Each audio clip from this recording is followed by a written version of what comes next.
السلام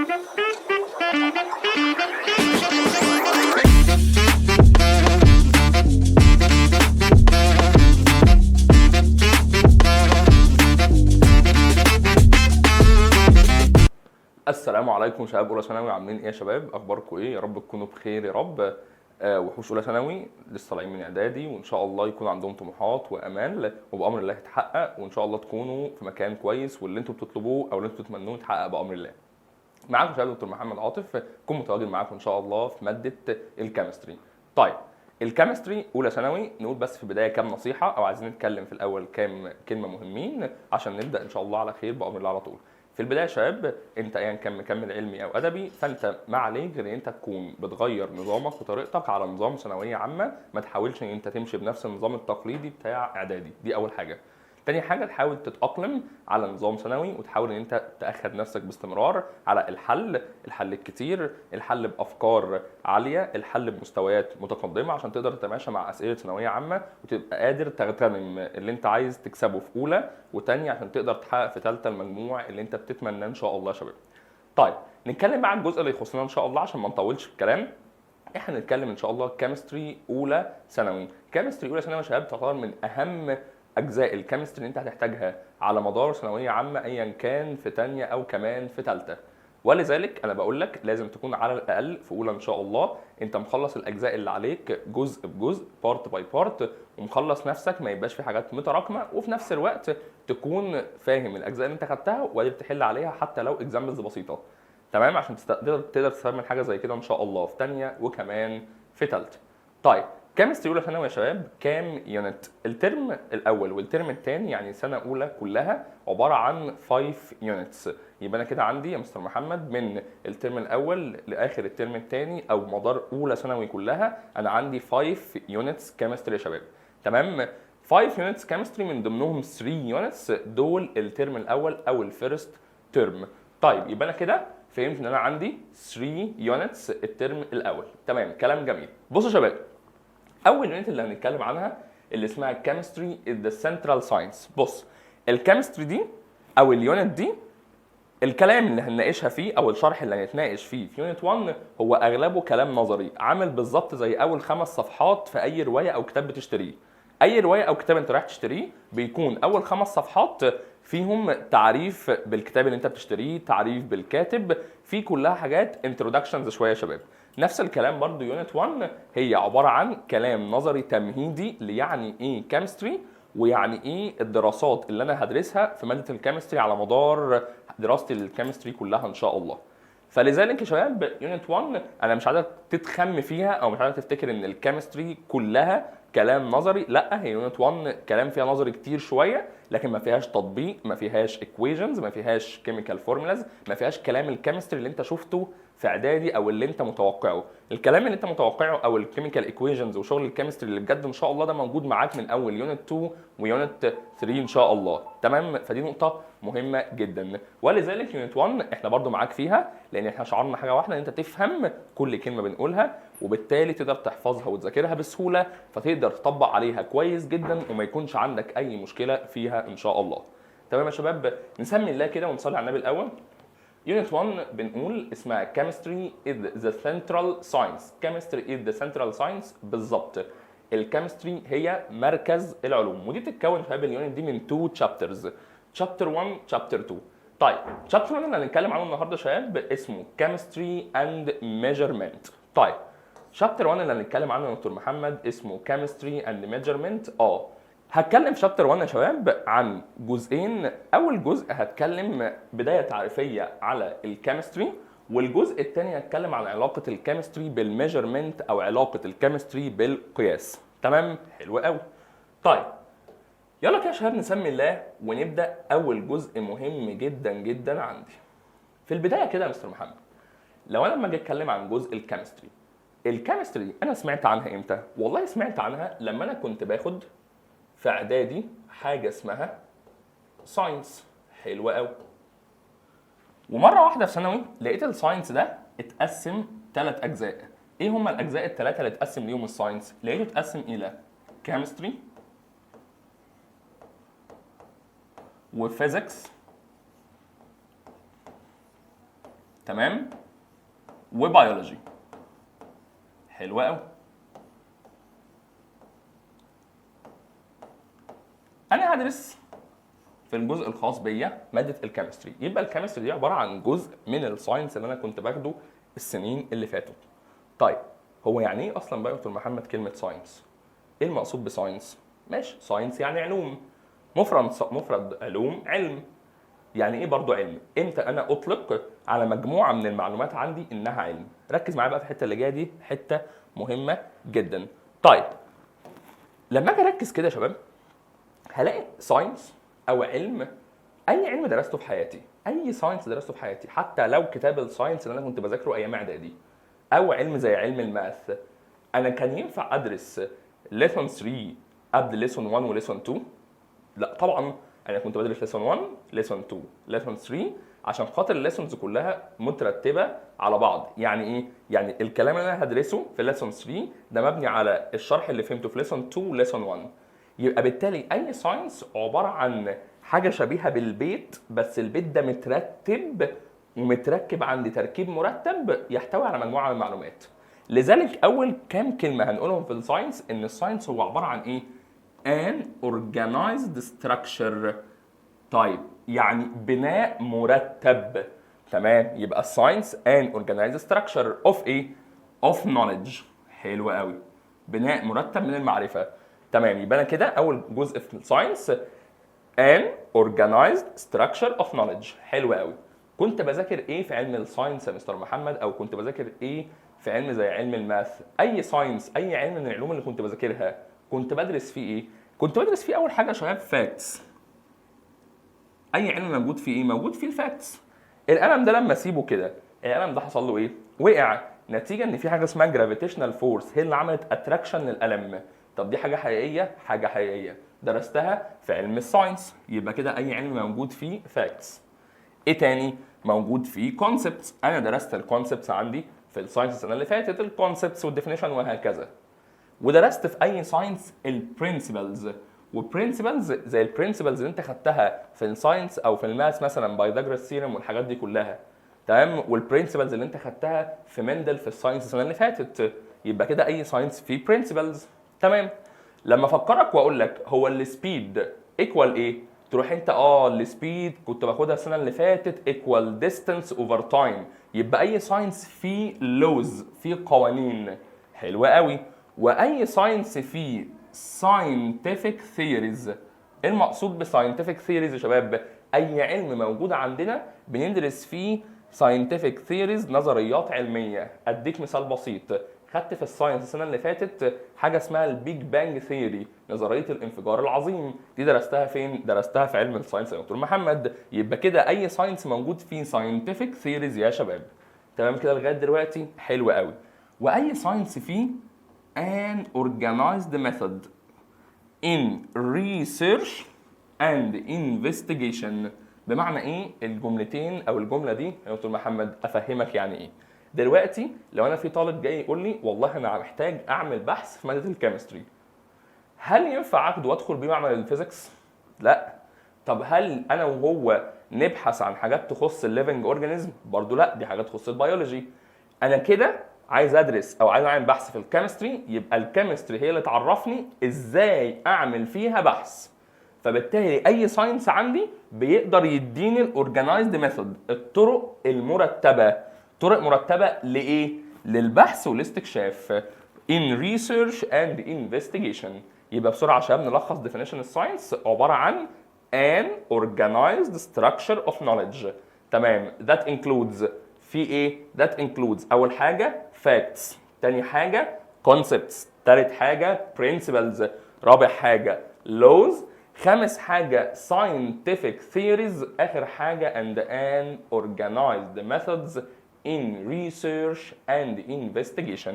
وكده احنا اتكلمنا اول حاجه عن يعني ايه ساينس او ايه definition الساينس. محتاج اعرف بعد كده مين هم البرانشز اوف physical sciences. مين هم ايه يا دكتور محمد؟ branches of physical sciences. مظبوط. مين هم البرانشز اوف physical sciences بقى يا شباب؟ يعني ايه؟ انا عايز اعرف ايه هي فروع او ايه هي امثله العلوم الماديه. حلو قوي. يعني ايه بقى علوم ماديه يا دكتور محمد؟ افهمك يعني ايه علوم ماديه. معنى كلمه فيزيكال ساينسز او العلوم الماديه يعني علوم بتدرس حاجات طبيعيه موجوده حوالينا في الدنيا وليس للانسان دور في نشأتها او في تكوينها او في طبيعتها. بمعنى اديك مثال بسيط. انا دلوقتي حاجه زي الكيمستري. الكيمستري مش دي علم او مش ده علم درس الكيميكال رياكشنز اللي حصل منذ نشأة الكون؟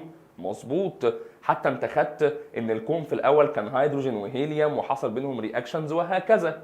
حلو. طب علم الكيمستري كده درس حاجه الانسان اللي داخل في وجودها؟ لا، بس درس حاجه طبيعيه، حاجه ليس للانسان دور في وجودها. تمام كده يا شباب؟ ده المقصود بكلمه فيزيكال ساينسز او العلوم الماديه والطبيعيه. طب مين هم البرانشز اوف فيزيكال ساينسز او ايه هي الاكزامبل اوف فيزيكال ساينسز؟ ايه هي امثله الفيزيكال ساينسز الموجوده عندنا يا شباب؟ اول حاجه الكيمستري، وانا لسه مفهمك دلوقتي الكيمستري ليه فيزيكال ساينس. تاني حاجه الفيزيكس. انا دلوقتي نفس الاكزامبل اللي قلته لك في الاول، لما سبت القلم والقلم وقع، ماشي القلم وقع نتيجه ان في حاجه اسمها جرافيتي او جرافيتيشنال فورس. مين العلم اللي بيدرس الجرافيتيشنال فورس؟ قالوا لي الفيزيكس. حلو قوي. يبقى الفيزيكس ده بيدرس حاجه طبيعيه الانسان ملوش دخل في وجودها، يبقى كده هو فيزيكال ساينس زيه زي الكيمستري. حلو قوي. وكذلك برضو البيولوجي اللي بيدرس الليفنج اورجانيزمز، وكذلك الجيولوجي. مين هو الجيولوجي يا دكتور محمد؟ الجيولوجي يا شباب المقصود بيه علم الارض، الساينس اللي بيدرس اي حاجه في الارث سيرفيس. حلو قوي. او في الارث عموما. طب تمام، هل الانسان هو اللي ليه دخل في تكون الارث؟ لا، يبقى الجيولوجي عباره عن فيزيكال ساينس. تمام زي الفل. واخر اكزامبل او اخر برانش اوف فيزيكال ساينس حاجه اسمها استرونومي، الا وهو علم الفضاء. الساينس اللي بيدرس اني سيليستيال بادي، علم بيدرس اي جسم في الفضاء، والاجسام الفضائيه الانسان مش هو اللي دخل في تكوينها. يبقى كده الاسترونومي هو فيزيكال ساينس او برانش اوف فيزيكال ساينس. يبقى كده يا شباب سريعا بعد ما اتكلمنا عن ديفينيشن الساينس، عايزين نقول مين هم البرانشز اوف فيزيكال ساينسز. مين هم يا دكتور محمد البرانشز اوف فيزيكال ساينسز؟ يلا مع بعض. كيمستري، فيزيكس، بيولوجي، تمام قول معايا، جيولوجي اند استرونومي. تمام كده يا شباب؟ يبقى دول البرانشز اوف فيزيكال ساينسز. وانا كده اتكلمت على يعني ايه ساينس، واتكلمت عن ايه هم البرانشز او ايه هم الاكزامبلز اوف فيزيكال ساينسز يا شباب. طيب انا يخصني مين يا شباب من الفيزيكال ساينسز دول؟ مين الجزء اللي يخصني من الفيزيكال ساينسز دول وانا عايز ادرسه في الماده بتاعتي دلوقتي؟ قال لي والله اللي يخصك دلوقتي الكيمستري. حلو قوي. ايه بقى المقصود بالكيمستري وهو الفيزيكال ساينس اللي يخصني النهارده وعايز اعرف عنه كل حاجه؟ يلا يا شباب مع بعض نفهم الكيمستري بتعرفني ايه او علم الكيمستري بيدرس ايه. في البدايه صنع على الاول كده يا شباب، وعايزين نقول نقطه مهمه. فاكر لما كنت بتاخد ايام اعدادي ان everything around us called matter؟ اي حاجه حواليك على الارض تسمى باسم matter. حتى الماتر دي اذا كانت solid او liquid او جاز، في النهايه اي حاجه حواليا on earth called matter. زي الووتر كده. هي الووتر دي يا دكتور محمد تعتبر example of matter؟ تمام حلو قوي.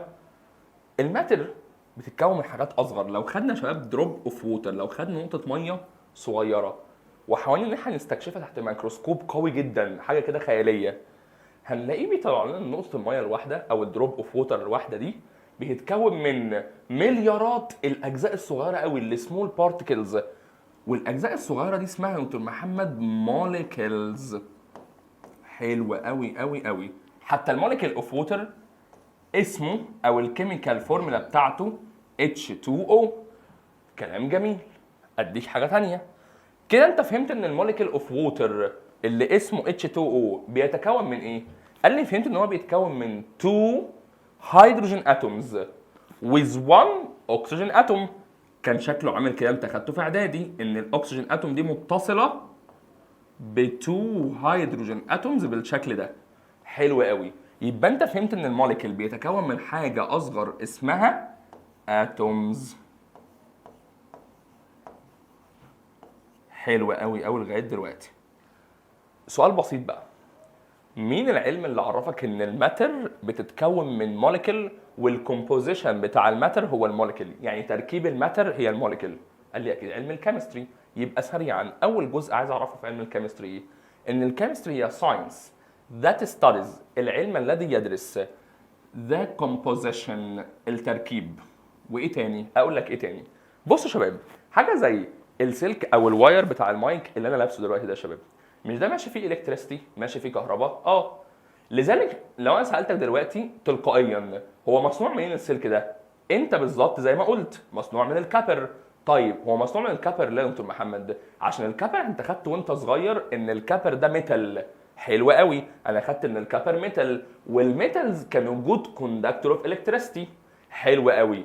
مين اللي عرفك ان من صفات الميتالز انهم جود كوندكتور اوف الكتريستي؟ برضه علم الكيمستري. يبقى كده الكيمستري هي science that studies the composition properties of matter، العلم اللي بيدرس الكومبوزيشن تركيب والبروبرتيز اوف ماتر وصفات الماتر. تمام كده لغايه دلوقتي؟ حلو. يبقى دي كده اول حاجه انا عرفتها، ودي ثاني حاجه ان الكيمستري ساينس ذات ستاديز كومبوزيشن بروبرتيز اوف ماتر. ايه تاني غير الكومبوزيشن والبروبرتيز اوف ماتر يا شباب؟ اقول لك. لو انا دلوقتي يا شباب معايا بيس اوف كول، حته فحم، حلوه قوي، والفحم انت عارف ان هو كربون. حلو.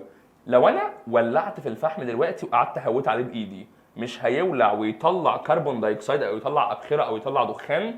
بالظبط. ده حصل ليه؟ نتيجه ان الكربون اتفاعل مع الاكسجين جاز، بس بشرط تتفاعل معاه في وجود هيت، وطلع جاز اسمه كربون دايوكسيد. حلو قوي، حلو قوي لغايه دلوقتي يا دكتور محمد.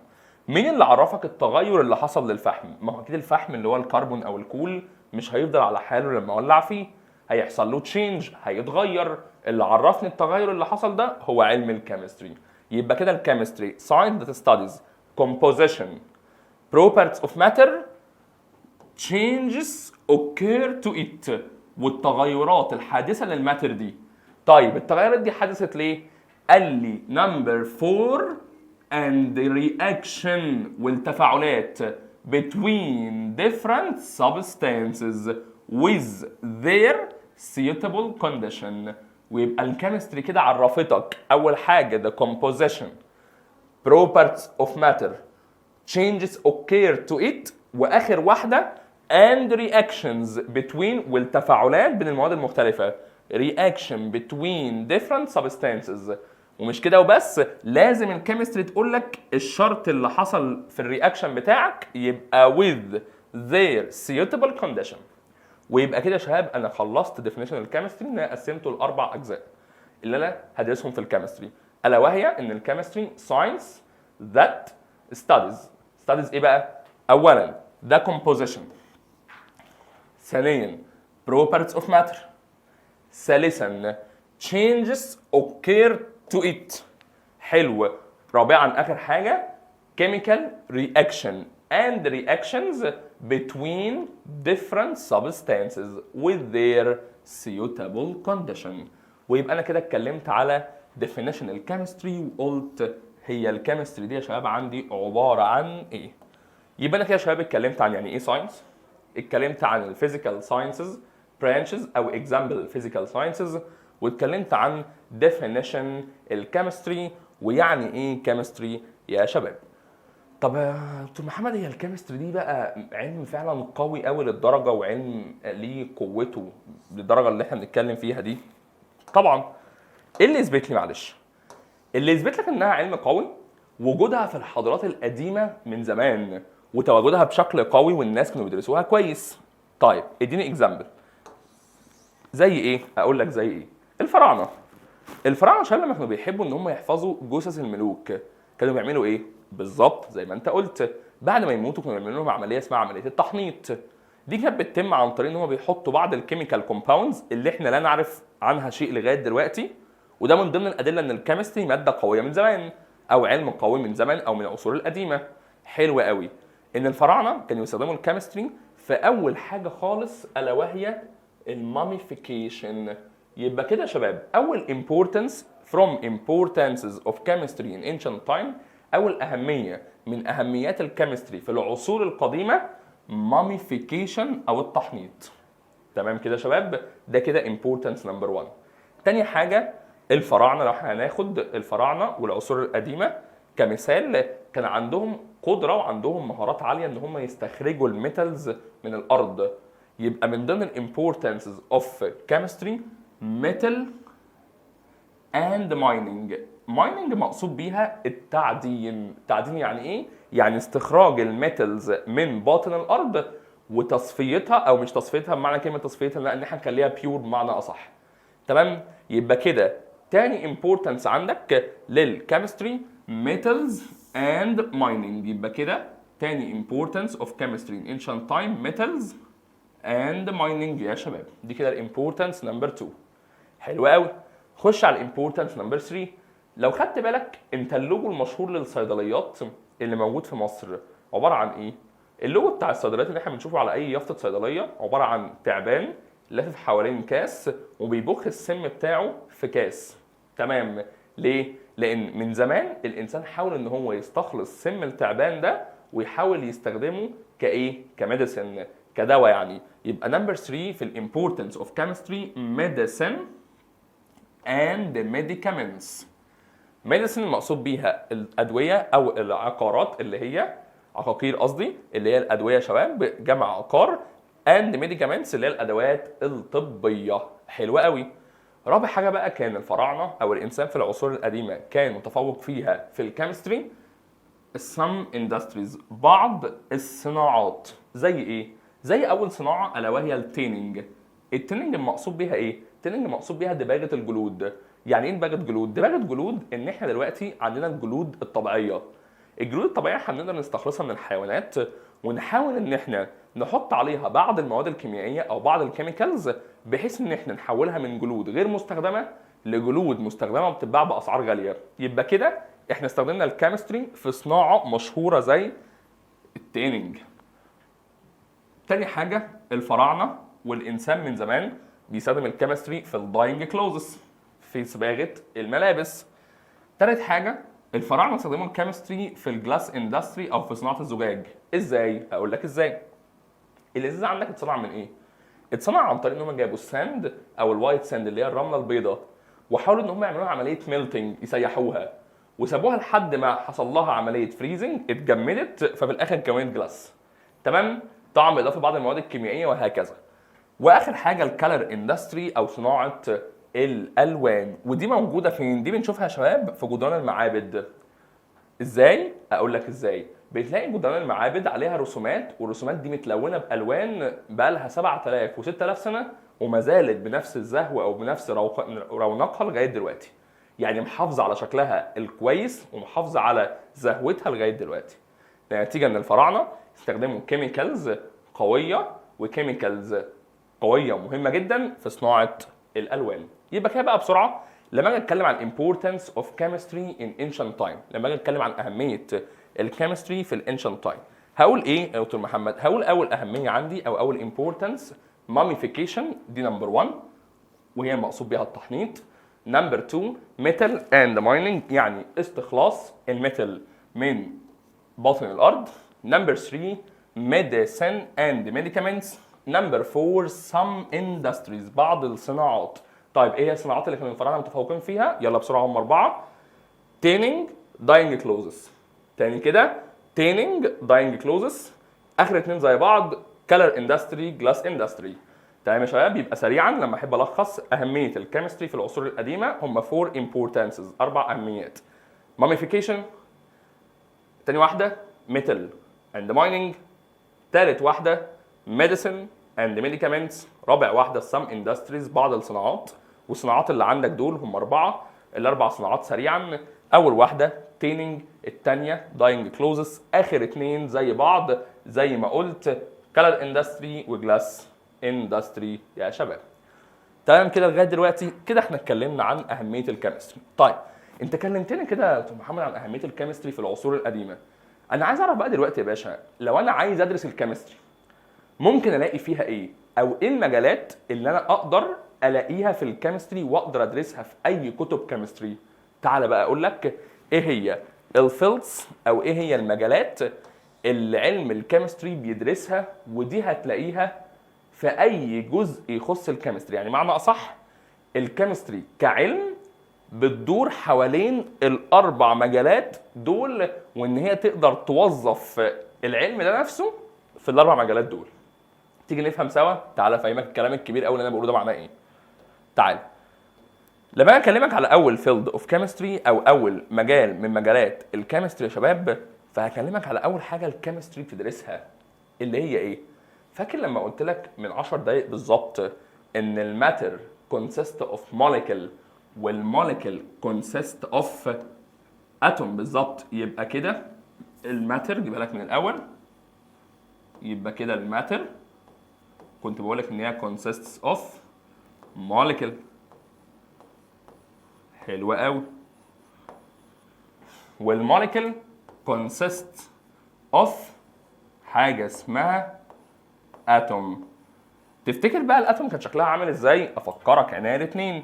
الاتوم كانت بتتكون من حاجة اسمها نيوكليوس، والنيوكليوس دي الكيمستري كانت بتقول لك ان هي جواها بوزيتيف تشارجد بروتونز والنيوترال تشارجد نيوترونز. ما تقلقش هنتكلم عنها بالتفصيل في اول يونت 2 عشان ما تتلاقش ان انت مش متذكر او مش فاكر الحته دي، ما تقلقوش.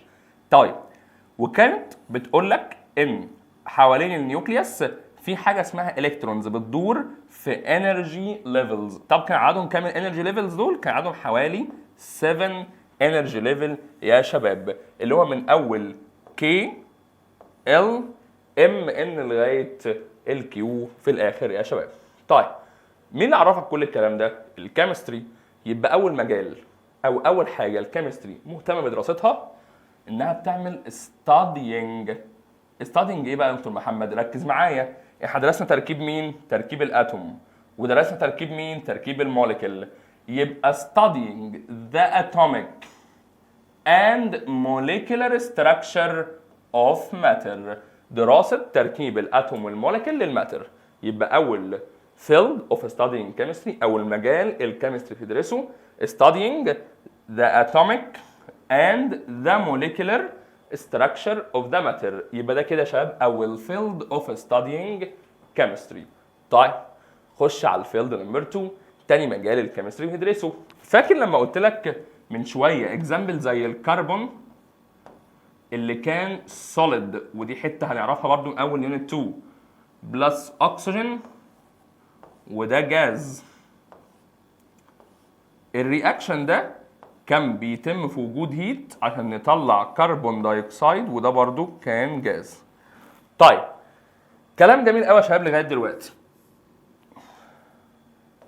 مين اللي درس لك ومين اللي عرفك الكيميكال رياكشن ده؟ مين اللي فهمك ان اللي حصل ده كان كيميكال رياكشن؟ الكيمستري. يبقى تاني فيلد، تاني مجال بتدرسه الكيمستري، انها بتفهمك، بتعمل عمليه اندرستاندينج، وغير كده تخليك تقدر تعمل كنترول على اي كيميكال رياكشن. ليه؟ علشان خاطر الكيميكال رياكشن ده ما يضركش او ما يديكش المطلوب من اللي انت عايزه.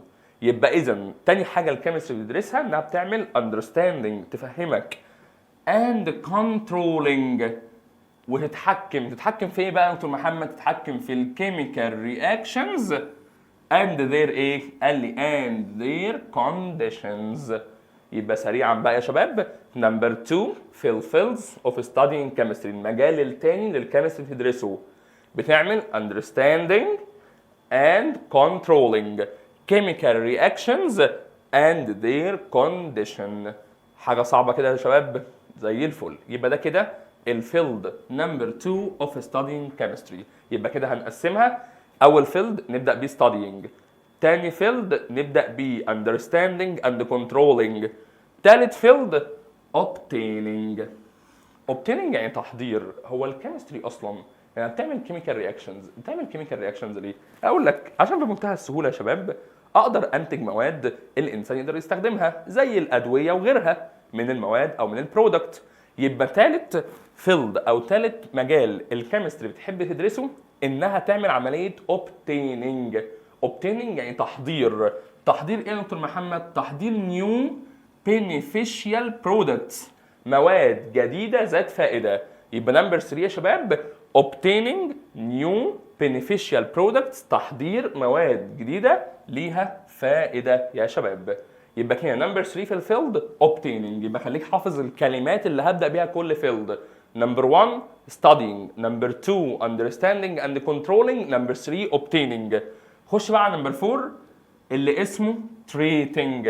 treating مقصود بيها معالجه. معالجه ايه؟ اقول لك معالجه ايه. الكيمستري من ضمن الاهداف او من ضمن المجالات اللي بتحب تدرسها انها تعالج اي مشكله في البيئه. اي مشكله بقى، لو حصل نقص طاقه الكيمستري تحاول تتعاون وانها تنتج لك مواد جديده تطلع الكتريستي زي العربيات بالظبط. ازاي؟ الكيمستري حاولت تساعد العلم او حاولت تساعد الارض عموما انها تنتج بطاريات قابله للشحن تقدر ان هي تمشي عربيات وتمشي شواحن كبيره او تمشي شاحنات كبيره. يبقى اذا الكيمستري قدرت تعالج مشكله زي مشكله نقص الوقود او مشكله نقص الطاقه. حلو. البلاد اللي ما عندهاش انهار او ما عندهاش ميه عذبه، الكيمستري تساعد البلاد دي ازاي؟ تساعدهم انها تعمل عمليه تحليه لميه البحر، وده عباره عن كيميكال بروسيس او عمليه كيميائيه. يبقى نمبر 4 في الفيلد اوف ستادينج كيمستري ان الكيمستري بتعمل عمليه اسمها treating. treating مقصود بيها معالجه. معالجه لايه بقى؟ treating some environmental problems. يبقى انت كده نمبر 4 اخر واحده اولها treating. يبقى 4 كلمات يفهموك ويعرفوك ازاي تفتكر الفيلد اوف ستادينج كيمستري. مين هم ال4 كلمات دول؟ اول كلمه studying، يبقى studying atomic and molecular structure of matter. من اسم الكلمه او من الكلمه نفسها studying دراسه. يبقى نمبر 1 دراسه ايه؟ الكيمستري بتدرس ايه؟ يبقى studying atomic and molecular structure of matter. تمام. تاني كلمه understanding، يبقى نمبر 2 understanding and controlling chemical reaction. بفهم واتحكم في الكيميكال رياكشن with their suitable condition. ثالث كلمة عندك موجودة obtaining، تحضير. تحضير ايه يا دكتور محمد؟ obtaining new beneficial products، بحضر مواد جديدة ذات فائدة. نمبر 4 treating او معالجة، يبقى treating some environmental problems. ودول يا شباب الفور fields of studying chemistry يا شباب. تعال نخش على البرانشز اوف كيمستري. لما الكيمستري علم تقيل قوي كده يبقى اكيد ليها فروع كتير جدا. بالظبط كده. ودول مجموعه من الفروع، مش كل فروع الكيمستري اللي موجوده عندك. طيب مين هم البرانشز اوف كيمستري اللي موجودين عندي في كتاب المدرسه او موجودين عليا في المنهج؟ اول برانش يا شباب اسمه فيزيكال كيمستري. فيزيكال ايه؟ فيزيكال كيمستري، وده عباره عن مزيج ما بين الكيمستري والفيزيكس، وهنتكلم دلوقتي ازاي. حلو قوي. ده كده اول برانش اوف كيمستري. برانش نمبر 2 ده اسمه بايو كيمستري، وده برضه هنتكلم عنه بالتفصيل دلوقتي. ده عباره عن كومباينيشن او مزيج ما بين البيولوجي والكيمستري. حلو. نمبر 3 اورجانيك كيمستري. مين هو الاورجانيك كيمستري يا دكتور محمد؟ هو العلم اللي بيدرس الكومباوند اللي بتطلع من الليفنج اورجانيزمز. يبقى لو في اي كيميكال كومباوند بيتكون جوه جسمي او جوه اي ليفنج اورجانيزم اللي يدرسه فرع اسمه الاورجانيك كيمستري. حلو. نمبر 4 الاناليتيكال كيمستري، الكيمياء التحليليه. التحليليه يعني الكيمستري او الفرع اللي مهتم بعمليه الاناليتيكال او مهتم بعمليه التحاليل، ان هو يحلل اي سبستانس عندنا. وخد بالك تحليل اي سبستانس عندك بيتقسم لنوعين. نوع اسمه كواليتيتيف، والنوع الثاني اسمه كوانتيتيف. يعني ايه الكلام ده؟ هفهمك انا الاثنين. لو في طالبه جاي او في حد جاي يقول لي خد يا مستر محمد انت بتاع كيمستري وفاهم، امسك القلم ده اعمل لنا ليه عمليه اناليسز، حللهولي. انا الكيمستري علمتني ان لما امسك اي حاجه اعمل لها عمليه اناليسز، هعمل لها عمليه اناليسز على خطوتين.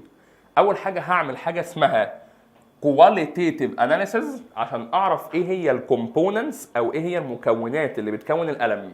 يبقى كده الكواليتيتيف اناليسز عشان اعرف الكومبوننتس that form substance. حلو. مكونات اللي هتكون لك السبستانس. تاني جزء من الاناليسز او من التحليل هعمل حاجه اسمها كوانتيتيف اناليسز، يعني تحليل كمي. اعرف كل كومبوننت كميته او نسبته قد ايه في السبستانس بتاعتي. يبقى انا كده قلت لك ان اي اناليسيز او الاناليتيكال كيمستري تدرس جزئين، تدرس الكواليتيتيف اناليسيز والكوانتيتيف اناليسيز. البرانش الخامس الا وهو الثيرموكيمستري، وده بيدرس الهيت انرجي اللي بيطلع من اي سبستانس، وده هندرسه ان شاء الله الترم الثاني. الفرع السادس اسمه نيوكليار كيمستري، وده من اسمه بيدرس الانرجي اللي طالعه من اي نيوكليوس، وبرضه هندرسه الترم الثاني. نمبر 7 الالكترو كيمستري، وده الكيمياء الكهربيه، وده بيدرس الكيميكال سبستانسز اللي اقدر استخدمهم عشان اطلع منهم الكتريستي. واخر فرع اسمه انفايرمنتال كيمستري، وده بيدرس الكيمياء البيئيه وعلاقه الكيمستري بالبيئه وازاي نحل بعض المشكلات اللي عندنا يا شباب. وهم دول ال 8 برانشز اوف كيمستري.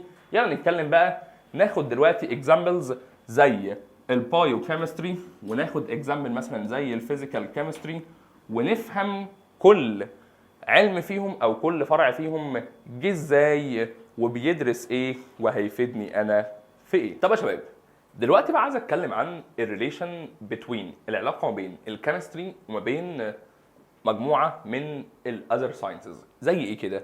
زي ما قلت لك من شويه، انا هتكلم دلوقتي عن علاقه الكيمستري بماده زي البيولوجي. طيب صلوا بينا على النبي يا شباب. انا هتكلم في الاول عن الريليشن بين الكيمستري اند بيولوجي. طيب كيمستري مع بيولوجي ينتج برانش اوف ساينس، فرع من العلم او فرع من العلوم اسمه بايو كيمستري. بيعمل ايه؟ صلوا على النبي الاول.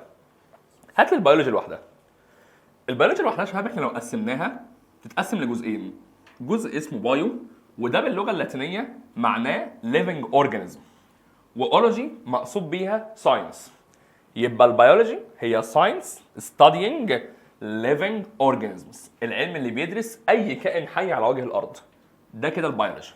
طيب هل الكيمستري في علاقه بينه وبين البيولوجي، او هل بيفسر حاجات بتحصل عند الليفنج اورجانيزمز؟ طبعا. اديك مثال بسيط. اجسامنا السيلز اللي فيها والبلد والاورجانز اللي جوانا ما بيعرفوش يستفادوا من الاكل بالصوره الطبيعيه اللي احنا بناكلها او بالصوره الاكل اللي احنا بنستخدمها. امال ايه اللي بيحصل؟ اللي بيحصل انت بتاكل الاكل بتاعك او الفود بتاعك، يدخل جوه الدايجستيف سيستم، جهازك الهضمي. الجهاز الهضمي يطلع عليه دايجستيف جوسز، يطلع عليه عصارات هاضمه، يحصل كيميكال رياكشن، الاكل يتهضم يتحول لصوره بسيطه يقدر جسمي يستفاد منها. يبقى كده الكيمستري بتفيد البيولوجي انها بتعمل ايه؟ تعمل studying the chemical reactions that occur inside the living organisms. يعني بتدرس الكيميكال رياكشنز اللي بتحصل داخل اجسامنا. طيب البيولوجي يستعين بالكيمستري في ايه؟ هقول لك. الكيمستري معناها تدرس الحاجات اللي بتحصل جوه اجسامنا، وتحب تدرس التركيب الكيميائي. فيجي البيولوجي يعرف ان اصغر حاجه في جسمنا واصغر حاجه في اي ليفنج اورجانيزم حاجه اسمها السيل.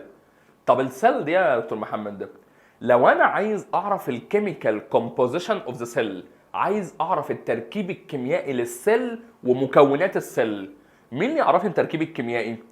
الكيمستري. فالكيمستري ميكس مع البيولوجي ويطلع لك علم جديد اسمه بايو كيمستري. يدرس ايه بقى البايو كيمستري ده؟ يعمل studying the chemical composition، يدرس التركيب الكيميائي لمين؟ of the components of the cell. يعني البايوكيمستري studying the chemical composition او the chemical structure، يدرس التركيب الكيميائي of the components of the cell، لمكونات السيل in various organisms، في مختلف الكائنات الحية، زي الكربوهيدرات والفاتس والبروتين والنيوكليك اسيدز، وهي كلها مكونات داخل السيل اللي عرفنا ان هي موجوده البايو كيمستري يا شباب.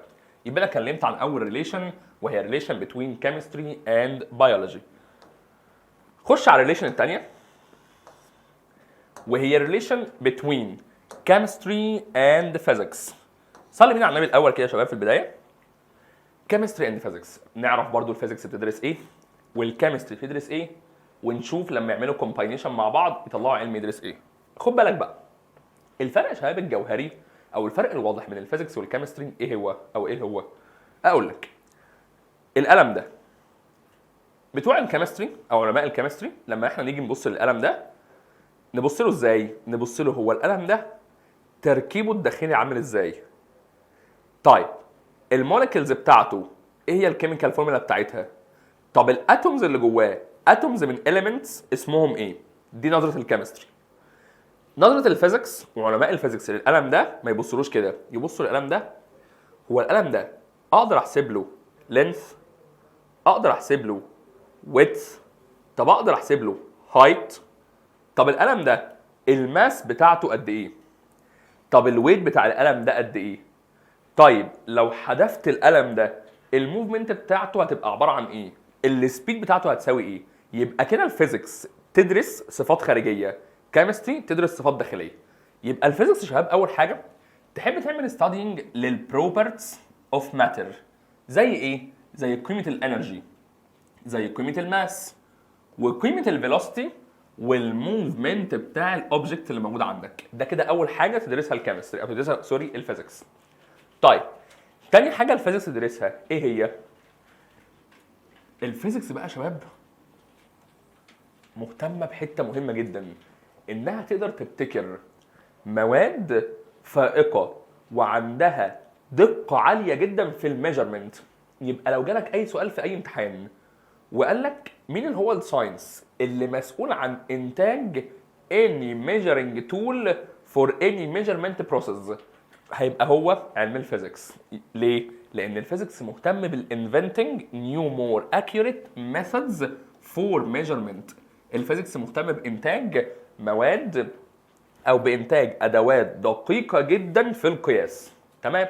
ده كده نمبر 2 في دراسه الفيزيكس. نمبر 3 الفيزيكس تحب انها تعمل understanding، تحاول تفهم الناتشرال فينومينا. يعني ايه بقى الكلام ده يا دكتور محمد؟ اقول لك الفيزيكس تحاول انها تعمل عمليه فهم، وتفهم ايه؟ قال لي تفهم اي ظاهره طبيعيه زي ظاهره اللايتنينج، البرق، الثاندر، الرعد، الجرافيتي، الجاذبيه، وهكذا. اي ظاهره من الظواهر الطبيعيه يا شباب الفيزيكس تحاول تدرسها. طيب دول كده الثلاث حاجات اللي الفيزيكس تحاول تدرسهم. تمام. الكيمستري لما تعمل كومباينيشن مع الفيزيكس يطلعوا علم اسمه فيزيكال كيمستري. حلو قوي. يدرسوا فيه ايه بقى؟ صلي بينا على النبي. لو انت عندك دلوقتي كوبايه ميه زي دي،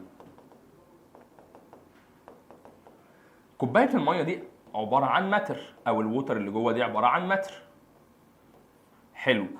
الكيمستري تقول لك ان الماتر دي بتتكون من موليكيول، وكوبايه الميه دي جواها مليارات الموليكيولز، الواحد فيهم اسمه H2O. طيب حلو قوي. مين بقى اللي يدرس لك صفات الموليكيول ده؟ يعني ايه صفات الموليكيول؟ يعني مين العلم اللي يقول لك ان الموليكيول ده بيتحرك in continuous motion؟ مين العلم اللي يقدر يقيس لك الماس بتاع الموليكيول ده؟ مين العلم اللي يعرفك ازاي الموليكيول ده ليه انرجي معينه وليه موفمنت معينه؟ قال لي لا، كده الكيمستري استعانت بالفيزيكس، ومع بعض عملوا علم اسمه فيزيكال كيمستري، وده اللي بيعمل ستادينج للبروبرتيز اوف ماتر. ومش كده وبس، للستراكشر برضو، ومش كده كمان، ويدرس البارتيكل اللي كونت الماتر عندك. يبقى كده الفيزيكال كيمستري تعمل ستادينج بروبرتيز وستراكشر اوف ماتر. خدت بالك انا قلت studying properties and structure of matter. properties تخص ايه؟ تخص الفيزيكس، وفي نفس السطر قلت لك and structure ده يخص الكيمستري. فبالتالي الاثنين مع بعض ينتجوا لك combination او فرع من فروع العلم اسمه physical chemistry. يبقى كده studying the properties and structure of matter. ومش كده وبس، البارتيكل اللي كونت الماتر كمان. وده كده علاقه الفيزيكس بالكيمستري في علم الفيزيكال كيمستري يا شباب. خش على الكومباينيشن الثالث، الا وهو علاقه الكيمستري بمين؟ برافو يا هيما. بمين يا هيما؟ بالميديسين والفارماسي. علاقه الكيمستري بالطب والصيدله تتلخص في كلمه واحده، الا وهي ميديسين او دواء. هو الدواء عباره عن ايه؟ عباره عن مركب كيميائي، كيميكال كومباوند، بس ليه صفات مهمه قوي. ايه هي الصفات بتاعه الكيميكال كومباوند اللي اسمه الميديسين؟ ليه هيلينج اند ثيرابيوتيك بروبرتيز. يعني ايه الكلام ده؟ هل الدواء لما احنا بناخده بيأذينا صحيا؟ لا، ده بيعالجنا. يبقى اذا الميديسن هو عباره عن كيميكال كومباوند ليه صفات علاجيه واستشفائيه. استشفائيه اللي هي مقصود بيها ثيرابيوتيك. يبقى اذا الميديسن هو عباره عن كيميكال كومباوندز that have healing or therapeutic properties يا شباب. حلو. ومش كده وبس، ما هو الكيمستري ما انتجش الدواء الا لما درس حاجات مهمه جدا. من ابسطها لما الكيمستري عمل دراسه للفانكشن اوف هرمونز. مش الفانكشن اوف هرمون اللي هي وظيفه الهرمونز بالظبط، الكيمستري هو اللي درس وظيفه هرمون زي هرمون ايه هيما كده، هرمون الانسولين. تمام. وعرف ان هو بيعمل decrease in the glucose level in the blood. فبالتالي لما يحصل مشكله في الانسولين اللي في جسم الانسان تقدر الكيمستري تخترع انسولين صناعي براه. يبقى كده الكيمستري بتعمل studying للفانكشن اوف هرمونز and enzymes. ومش كده وبس، and explain the role of medicine. وتقدر انها تشرح دور الدواء in treating the hormonal and enzymatic dysfunction. والكيمستري تشرح دور الدواء في علاج الخلل الهرموني والخلل الانزيمي. ده كده شباب علاقه الكيمستري بالميديسن والفارماسي. خش على رابع حاجه، علاقه الكيمستري بالاجريكالتشر، علاقه الكيمستري بعلم او بالزراعه. الكيمستري تفيد الزراعه في ايه؟ اقول لك تفيد الزراعه في ايه. اول حاجه الكيمستري تعمل helping in selecting the suitable soil for planting certain crop. بمعنى ايه؟ دلوقتي انا عايز ازرع موز، تمام؟ الموز مشهور ان هو موجود فيه element زي البوتاسيوم. حلو. بالتالي انا مش اي سويل الاقيها عندي ازرع فيها موز. ليه؟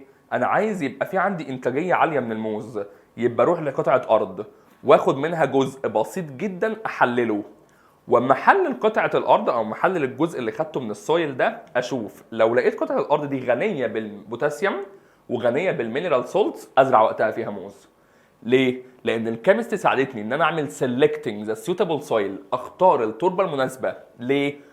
for planting certain crop through chemical. انا عملت الكلام ده عن طريق الكيميكال اناليسيس او التحليل الكيميائي.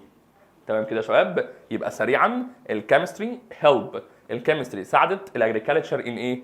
نمبر 1 selecting the suitable soil، انتاج او اختيار السويتابل سويل التربه المناسبه for planting certain crop، لزرع نبات او محصول معين. حلو. الكلام ده عملته ازاي؟ لما عملت كيميكال اناليسيس وحللت التربه. الكلام ده ادى لايه؟ الكلام ده بمنتهى الهدوء ادى ل increasing the productivity of crops، ادى الى زياده انتاجيه المحاصيل. ولما الاقي الارض بتاعتي او السويل بتاعتي بدات انتاجيتها تقل شويه، هبدا ان اعمل selecting suitable fertilizers. ابدا الكيمستري تقول لي اختار السماد المناسب اللي يرجع الارض كفاءتها تاني. ولو لا قدر الله لقينا فيه insects او لقينا فيه حشرات في الارض، الكيمستري تنتج لي insecticide مناسب اقتل بيه الحشره اللي عندي دي، زي البيروسول وزي المبيدات الحشريه اللي نسمع عنها كلها. يبقى دول الاربعه ادوار اللي بتساعد الكيمستري فيهم الاجريكالتشر. سريعا عشان تسهل على نفسك، 2 selecting، واحده increasing، واحده producing. selecting suitable soil اول واحده، selecting suitable fertilizers تاني selecting، increasing productivity of crops تالت واحده او اخر واحده قصدي الرابعه producing the insecticides. اخر بقى شباب جزء عندي علاقه الكيمستري بالفيوتشر، علاقه الكيمياء بالمستقبل. ده يا شباب يلخص في كلمه واحده الا وهي النانو كيمستري او الكيمياء وعلاقتها بعلم النانو. طيب انا حاسس اني خدت كلمه نانو دي قبل كده، خدتها غالبا في اعدادي او سمعت عنها ايام اعدادي. سمعت ان كان في دكتور اسمه مصطفى السيد حاول يعالج مرض الكانسر بحاجه اسمها النانو جولد. النانو جولد الذهب، بس الذهب وهو في اجزاء صغيره جدا قدر يستخدمها دكتور مصطفى السيد ان هو ينتج بيها ادوات معينه يعالج بيها الكانسر. تمام. وعلم النانو كيمستري هو اللي مهتم بانتاج مواد جديده ليها خواص فائقه نستخدمها استخدامات كتيره جدا، زي ما دكتور مصطفى السيد استخدم النانو جولد في علاج مرض زي الكانسر يا شباب. وده كده يكون النانو كيمستري وعلاقه الكيمستري بالفيوتشر.